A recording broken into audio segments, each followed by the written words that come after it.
exemplo, né, de Guaramiranga e de Itaitinga. Essa questão das montanhas, Isso da mesmo, altitude. a altitude, isso mesmo, a questão das montanhas, né, das serras. Então, quanto mais alto for esse relevo, quanto mais alto eu tiver nessa parte da montanha, mais frio vai ser, certo, pessoal? Quanto mais alto, mais frio vai ser. Aqui eu dei até o exemplo aqui, a gente falou de Guaramiranga e de Taitinga, né? E aqui na foto está um exemplo lá na África, né? A gente falou sobre o Kilimanjaro, ali na África, ali no Quênia. E a gente vê que é bem próximo, né? A região, ó, aqui na savana africana e aqui em cima no topo desse vulcão, certo? Desse monte aqui, ó. A gente consegue ver que são temperaturas totalmente diferentes, né? Aqui em cima do topo é mais frio e aqui embaixo, ó, é a savana africana, né? Muito mais quente, certo? A gente viu também um pouco sobre pressão atmosférica, né? A gente falou até um pouco lá do jogo de futebol, né? Que quanto mais alto eu subir, menor vai ser a minha pressão atmosférica, né? Quanto mais alto, a gente falou até dos jogos, falamos também lá do Monte Everest, né? Que quando os alpinistas estão a 5, 6 mil metros de altitude, eles precisam utilizar um aparelho porque a pressão atmosférica lá, aí a gente falou até da pressão, né? Que é a força que o ar vai exercer em cima da pessoa, em cima do relevo. Então, quanto mais alto a gente subir, menor vai ser essa pressão, certo? O ar ele vai ficar mais rarefeito, certo? E quanto mais baixo, maior vai ser a pressão, né? A gente falou também em relação à pressão atmosférica, em relação a baixa temperatura e alta temperatura, né? A gente falou do ar-condicionado, certo?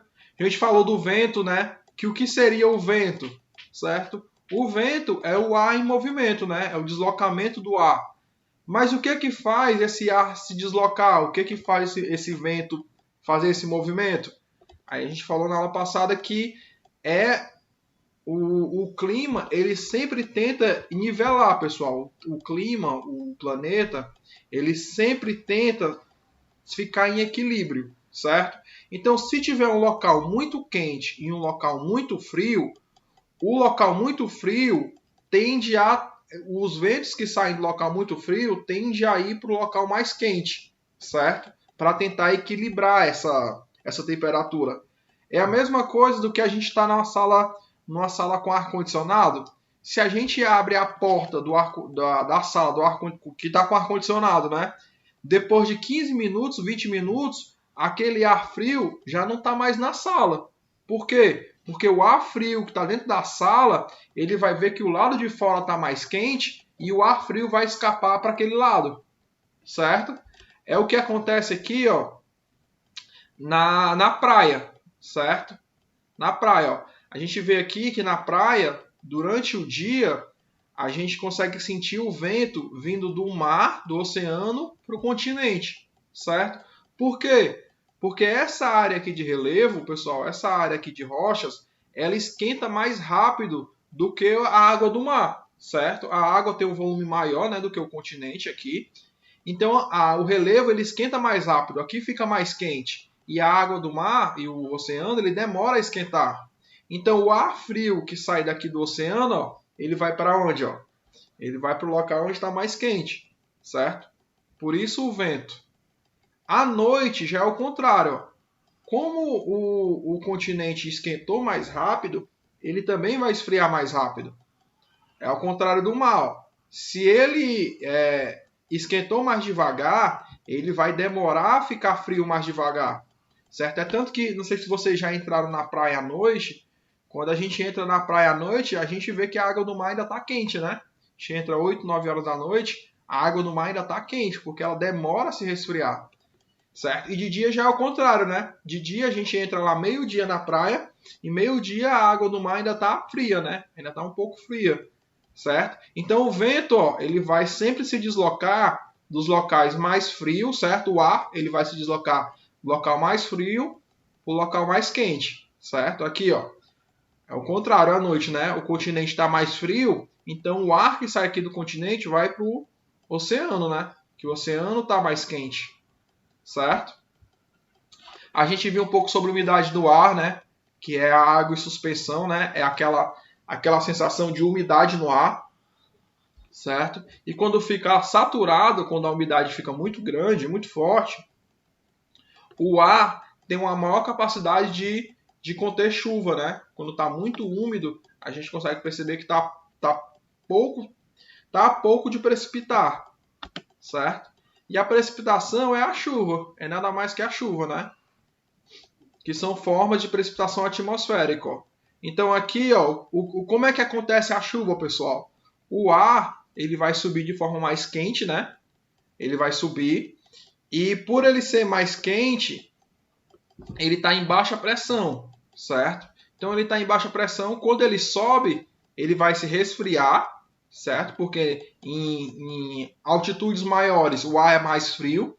Então quando ele se resfria, ele se transforma em nuvem, né? Se transforma em água condensada e dependendo do local, essa precipitação aqui, se for muito frio, pode ser que caia como forma de granizo ou como água, né? Certo? Então, a nuvem é nada mais que isso. É o ar que subiu, certo? O ar quente, chegou numa certa altura, numa certa altitude, ele se resfria, certo? Quando ele se resfriar, quando o ar se resfriar, ele vai cair em forma de chuva, certo? Chegar numa certa temperatura. Tive um pouco sobre os nevoeiros, né? Que é quando a temperatura aqui do solo está mais fria e esse ar quente ele vai se condensar na superfície, ó, certo? Aí vai trazer essa sensação de nevoeiro, porque em vez disso aqui acontecer no céu, vai acontecer próximo da superfície, porque a temperatura da superfície está fria, certo? Isso acontece muito no início da manhã, né? Quando está bem frio, aí o ar que está tentando subir, ele já se resfria mais rápido e se condensa, certo? Aqui, pessoal, a gente consegue ver, ó, de uma forma bem simples aqui, as grandes massas de ar que existem, certo? No mundo. A gente consegue ver que não existe apenas uma massa de ar, certo? Existem diversas massas de ar e isso aqui vai interferir muito no clima, certo? A gente já falou que a latitude, né? Quem está mais próximo da linha do Equador vai ser mais quente, quem está mais distante, né? Vai ser mais frio. A gente falou da altitude, né? A altura do relevo. Quanto mais alto, mais frio vai ser. E também tem um outro fator que vai interferir no clima, certo? São as massas de ar. A gente consegue observar aqui, ó, que as massas de ar... Professor, mas o que é uma massa de ar? O que seria essa massa de ar? Essa massa de ar, pessoal, é um grande bloco de ar se movimentando numa altitude muito alta, certo? Ele está em altas altitudes, a 2.000, 3.000 metros de altitude, certo? Mas é como se fosse o vento, certo? Só que o vento numa grande massa e bem alto, certo? Então a massa de ar, ó, ela existe ela tem diversas direções pelo mundo, ó. A gente consegue ver aqui, ó, que essas duas massas de ar aqui, ó, elas estão saindo do sul e estão indo aqui em direção à linha do Equador, né? Entra naquele mesmo princípio que eu falei, ó. Ela está aqui no local mais frio, né? E ela está tentando ir para o local mais quente, certo? Outro fator que vai interferir nessa massa de ar não é só a temperatura, é também o movimento de rotação da Terra, certo? As massas de ar que vão interferir na chuva aqui que é o principal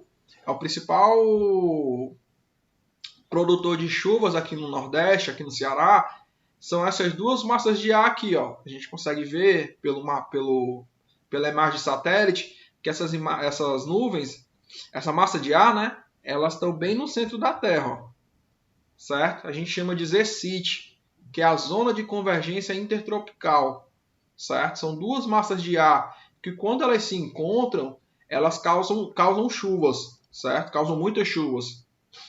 Aqui no Ceará vai acontecer esse período de chuva, quando essas massas de ar se encontram aqui no Nordeste, elas se encontram no mês de março no mês de fevereiro, março e abril, certo? É aqui que vai acontecer aquela quadra chuvosa. É por isso que chove muito no primeiro semestre. Por quê? Porque essas massas de ar aqui, ó, elas vão descer até um pouco abaixo da linha do Equador e vão causar o efeito de chuva, certo? Agora, como a gente está no segundo semestre, essas duas massas de ar aqui, ó, elas subiram um pouco aqui, ó. Ela está na área da Califórnia, mais ou menos, está nessa área aqui de Cuba, certo? No Caribe aqui, no Caribe aqui próximo à América Central. Essa mesma massa de ar que causa chuva aqui, ó, essas duas massas de ar que causam chuvas no primeiro semestre no Brasil, aqui, principalmente no Nordeste, né, não no Brasil todo, é a mesma que causa os furacões agora em novembro, certo? Agora em novembro, dezembro é quando começa a temporada de furacões lá nos Estados Unidos. Essas duas mesmas massas de ar aqui, ó, para você ver como a Terra é dinâmica, né? As mesmas massas de ar que causam chuva aqui no sul, aqui no Ceará, são as mesmas que causam os furacões, certo? Ali próximo aos Estados Unidos. E aqui são os diferentes tipos de massas de ar, ó. Tem a massa de ar equatorial, ó, que ela é quente e úmida. A massa tropical continental, que é quente e seca. A equatorial atlântica, que é quente e úmida, certo? A massa polar, que ela é fria e úmida, certo? Existem diversos tipos de massa de ar que vão interferir no clima, ó, do Brasil, ó, certo? A gente consegue ver, ó, que o Brasil possui climas diferentes, né? Ó. A gente consegue observar que diferentes regiões do Brasil possuem climas e características totalmente diferentes, ó. A gente consegue observar aqui, ó, que na região sul o clima é subtropical, né? É um clima mais frio, que é diferente do clima da região norte, ó, que é um clima mais quente e úmido. Por quê? Porque esses climas são totalmente diferentes, ó, devido à influência das massas de ar, certo? O professor Marciano falou que o que define se é quente ou é frio não é próximo à linha do Equador, não é a latitude. Sim. E é isso, pessoal, que vai interferir muito nas massas de ar, certo? É tanto se a gente observar, a massa de ar que está próximo da linha do Equador é uma massa de ar mais quente, certo? E as massas de ar que está mais próximo ali dos trópicos, ali da região polar, são massas de ar mais fria, certo? Lembrando que a massa de ar é o deslocamento do vento. Se o local está mais quente, o vento que vai produzir lá é um vento mais quente, certo? Se for um local mais frio, o vento que está lá é um vento mais frio, certo? E isso vai interferir muito, ó, aonde, ó? Vai interferir muito no clima do local, certo? Vai interferir muito no clima desse estado, dessa cidade. E a massa de ar vai se deslocando sempre assim, ó, do local onde está mais frio para o local mais quente, certo? No verão, ó. E tem diversos comportamentos, né? No verão e no inverno. Aqui mostra um pouco, ó, da influência das massas de ar, que é principalmente na chuva, né? Porque, pessoal, a massa de ar ela vai causar a chuva quando tiver um encontro dessas duas massas de ar. Não sei se vocês observaram essa semana no jornal, na hora da previsão do tempo, que a pessoa que está lá apresentando, né, ela mostra muito, ela fala, uma massa de ar polar está vindo do sul, então vai trazer chuvas para o Rio Grande do Sul, vai trazer chuva para São Paulo. E o que ela quer dizer com isso? Ó? A massa de ar, deixa eu ver se tem uma foto aqui, tá aqui uma foto, ó. Essas fotos aqui aparecem muito no jornal, né? Aí a pessoa lá que está apresentando fala, tem uma massa de ar fria que está vindo lá do sul, que está vindo ali da Argentina, e está subindo em direção ao Brasil. Por que essa massa de ar fria ela está saindo aqui da Argentina e está subindo aqui no Brasil?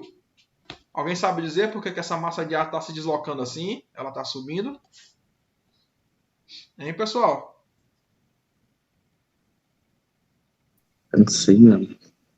É aquilo que eu falei, né? Ó. O ar frio, ele vai sempre de encontro ao ar quente, né? Por que ela está subindo? Ó? Porque aqui, essa parte aqui de cima, é mais quente do que a parte de baixo. Então o ar frio é como se fosse o ar-condicionado saindo da sala. É o ar do ar-condicionado saindo da sala. O ar, quando você abre a porta, aquele ar frio ele vai em direção onde está mais quente. É a mesma coisa aqui, ó. O ar frio que vem lá do Polo Sul, ele está se deslocando e está indo aonde, ó? Em direção onde está mais quente, certo? Aí esse encontro aqui, ó, do ar frio com o ar quente, ó, é o que vai causar a chuva, certo? O ar frio vai se chocar com o ar quente, isso aqui vai se condensar, certo? E vai causar a chuva. Ah, professor, então quer dizer que aqui, ó, na região mais sul, onde o ar frio passou, vai chover? Provavelmente já choveu, né? O ar, a temperatura vai ser mais fria, mas não vai chover, porque só chove, ó, quando tem um encontro, ó, da massa de ar mais fria com a massa de ar mais quente. Certo, pessoal? Isso que eu falei para vocês são eventos que são naturais do planeta, certo? O planeta, ele é um organismo vivo, né? Então, o clima do planeta é algo que é natural, é algo que ele se regula por si só, certo? Mas com a presença humana, com as atividades que a gente tem, o clima está começando a mudar, certo? O clima ele pode mudar por diversos fatores. Eu vou mostrar para vocês um aqui, uma diferença de o clima tá mudando. Ó. Eu não sei quem é que mora aí próximo de Itaitinga, aí próximo do centro de Itaitinga, certo? Mas provavelmente quem mora próximo do centro de Itaitinga vai sentir mais calor do que quem mora no Jabuti, certo? Do que quem mora em Jereraú, certo? Professor, mas por que se os dois não estão em cima de serra e os dois são bem próximos, por que lá no centro de Itaitinga é bem mais quente do que aqui em Jereraú, do que aqui no Jabuti, certo? Pessoal, um dos fenômenos que o ser humano causa é esse fenômeno aqui, ó, chamado ilhas de calor, certo? O que seria a ilha de calor? Pessoal, a construção, certo? A construção civil, o tijolo, o asfalto, ele absorve muito calor. Ele absorve muito calor, ele retém muito calor para si. É tanto que se você pisar no asfalto umas 6, 7 horas da noite, quando já está à noite, você ainda consegue sentir o asfalto quente, né? Você ainda consegue sentir a temperatura do asfalto um pouco maior. Por quê? Porque aquilo ali passou o dia absorvendo calor, certo? Se ele passou o dia absorvendo calor, à noite ele vai irradiar o calor, ele vai soltar aquele calor, certo? Tem locais que tem pouca vegetação. A vegetação, as árvores, elas são muito boas em absorver esse calor, certo? Elas precisam desse calor, né, para crescer e se desenvolver. Se essa área aqui tiver pouca vegetação e tiver muita construção, certo? Tiver muita construção, muito prédio, muita casa, essa área aqui vai ficar muito mais quente do que uma área que tem mais vegetação. Porque aqui vai segurar muito mais o calor do que a vegetação, certo? Não sei se vocês já perceberam, até quando vocês vão no centro aqui de Fortaleza. Quando eu saio do Jabuti, quando eu saio de Jereraú e vou para o centro de Fortaleza, eu consigo sentir uma temperatura muito maior, certo? Por quê? Porque lá tem poucas árvores, certo? Lá tem muitos prédios, tem muita construção, e esse concreto, essa construção absorve muito calor, certo? Tornando essa região muito mais quente do que regiões onde não tem tanta construção, certo? Esse fenômeno aqui, ó, é chamado de ilha de calor, certo? Esse microclima, né, que é chamado, esse clima menor, é causado pelo ser humano, certo? Pela construção de casas, construção de prédios. Isso torna com que aquela região fique muito mais quente, certo? Do que outras regiões onde tem uma vegetação maior. Um outro tipo de fenômeno climático, pessoal, que o ser humano causa, a partir da poluição, é a inversão térmica, certo? Qual é o normal, o fluxo normal? É o ar quente, né? Ó. O ar está mais quente aqui na superfície, aí quando o ar vai subindo, né? Pelo ar estar quente, ele vai subir, né? por ser mais rarefeito, pelo ar ser mais leve, ele vai subir e vai se resfriar, certo? Então a tendência dele é se resfriar quando ele chegar numa certa altura. Na inversão térmica, pessoal, a poluição não deixa o ar frio, certo? A inversão, ela não deixa o ar quente ficar na parte mais de baixo, ó. Ela deixa o ar quente ficar nessa região aqui mais de cima, certo? Então o ar quente ele fica bloqueando o ar frio, ó. Certo? O ar frio, o professor Marcel disse que o ar frio não tende a ir para o local mais quente. Tende, ele segue esse fluxo para o ar quente. Só que o ar frio ele é pesado, pessoal. Por ele ser pesado, ó, ele não consegue romper essa barreira do ar quente por estar mais alto, ó. E ele bate nesse ar quente aqui e desce de volta. Ah, professor, então é melhor, né? Não, o ar frio aqui embaixo, porque o ar frio ele vai deixar mais frio aqui os prédios, né? Sim e não, pessoal, porque o ar frio, além de ele bloquear só o ar frio, ele bloqueia toda a poluição que está aqui nessa cidade, certo? A poluição ela não consegue se dissipar no ar, ela não consegue escapar pelo ar, ela fica bloqueada aqui embaixo, ó. Certo? Olha essa cidade aqui, ó. Não sei se você consegue observar essa foto, ó. Olha a poluição dessa cidade, ó. Ela fica toda aqui, ó, parece uma nuvem preta, né? Uma nuvem cinza. Isso daqui não é de chuva não, pessoal. Isso aqui é poluição, certo? Isso aqui é gás carbônico, ó. E esse ar aqui, ó, tá mais frio e aqui tá mais quente. Então o ar mais quente aqui, ó, ele tá bloqueando o ar mais frio e tá bloqueando essa poluição, ó. Certo? Isso aqui também é causado pelo ser humano, principalmente pela poluição. Certo? Um outro fator climático são as monções, né? Que isso aqui é natural, que tem determinados locais do mundo que tem uma grande quantidade de chuva, certo? Aí, pessoal, na próxima aula a gente vai falar um pouco sobre o aquecimento global, certo? A gente vai falar um pouco sobre o que é o aquecimento global, se isso é natural ou é uma ação do homem, certo? Se a Terra realmente está acontecendo um aquecimento global no planeta, ou a Terra está resfriando, beleza? Então na próxima aula a gente vai falar um pouco